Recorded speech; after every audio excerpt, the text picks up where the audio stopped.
Hello everybody. Today we are going to take apart the CRKT Pilar and we are going to replace the washers.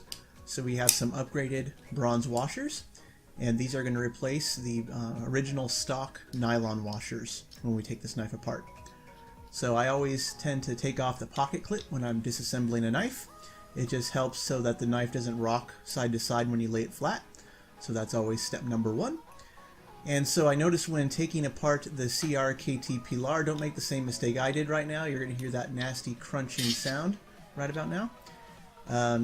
That pivot is Loctited in, so I needed to apply some heat in order to get it off. So easiest way for me to do that is I just filled a mug with hot water and I dipped the knife in to loosen the thread locker, and then it came right off. So you'll see that nice scratch I put on the handle. So that's painful for me to do, but it happened, so ouch.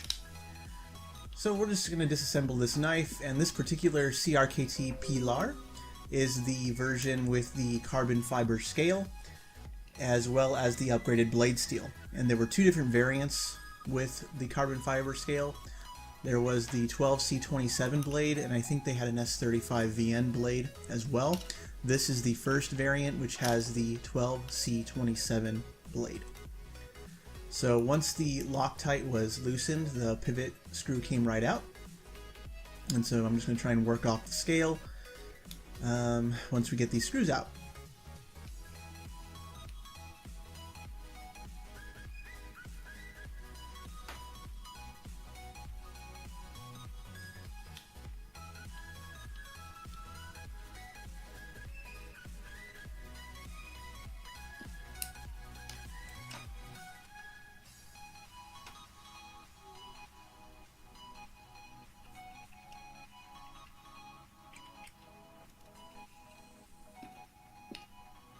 Okay, so disassembly of the knife was not too rough. A lot of grease in there, a lot of stuff from the factory because I've never taken this knife apart before. But besides that Loctited pivot, it was a pretty easy disassembly. So you can see some of the grease. I'm just going to try and wipe all that off and get it nice and clean.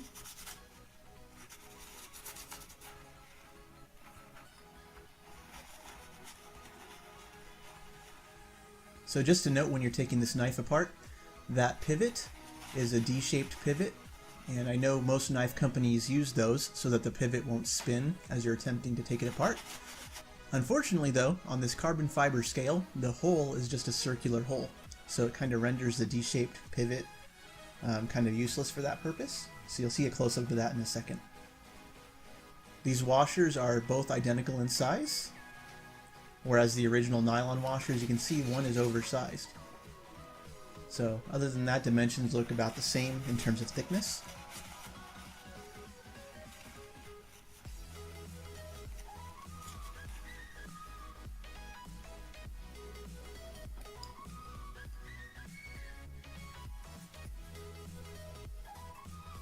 So right here you can see that D-shaped pivot. Just kind of spins freely in the carbon fiber scale. And I'm using some Tough Glide. This is a dry lubricant. It's not super messy and it doesn't take much to be effective, so I use this a lot when I'm taking apart knives.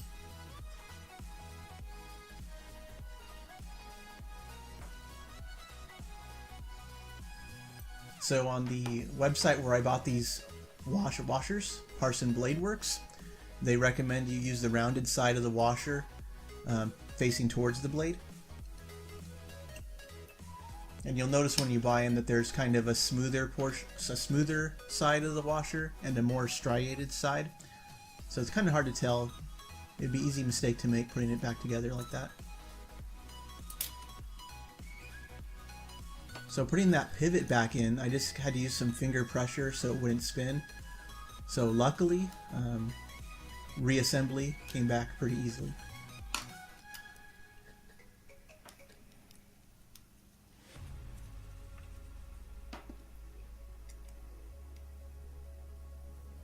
So as I'm putting it back together, the question you might ask, of course, is why upgrade to bronze washers on this knife?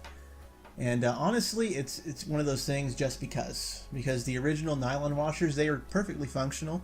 I had no issues opening and closing this knife with the original washers. You know, but I figure if I'm going to have a slightly higher end version of the Pilar, it's nice to have all the premium materials you can get. So we have the carbon fiber scale, the upgraded blade steel, and now we have the bronze washers. So it's all about customization, and that's what we get in the knife world. You don't necessarily have to have a functional reason to do this, but they work out just fine either way. So just adjusting the tension on that pivot to get it just right.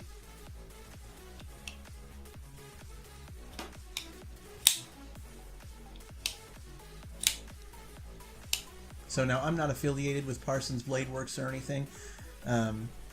I will leave a link in the description though if you're interested in buying these washers. You know, it's arguably an upgrade to the knife, but it's something of course you can change and customize and modify. So customizing and modifying knives are one of the appeals of collecting knives and having these high-end EDC knives. And these limited edition Pilars have always been pretty nice to collect. So pretty straightforward process. Just make sure you heat up that pivot before you take apart the knife. Hope you all enjoyed watching this. If you have any questions, feel free to let me know.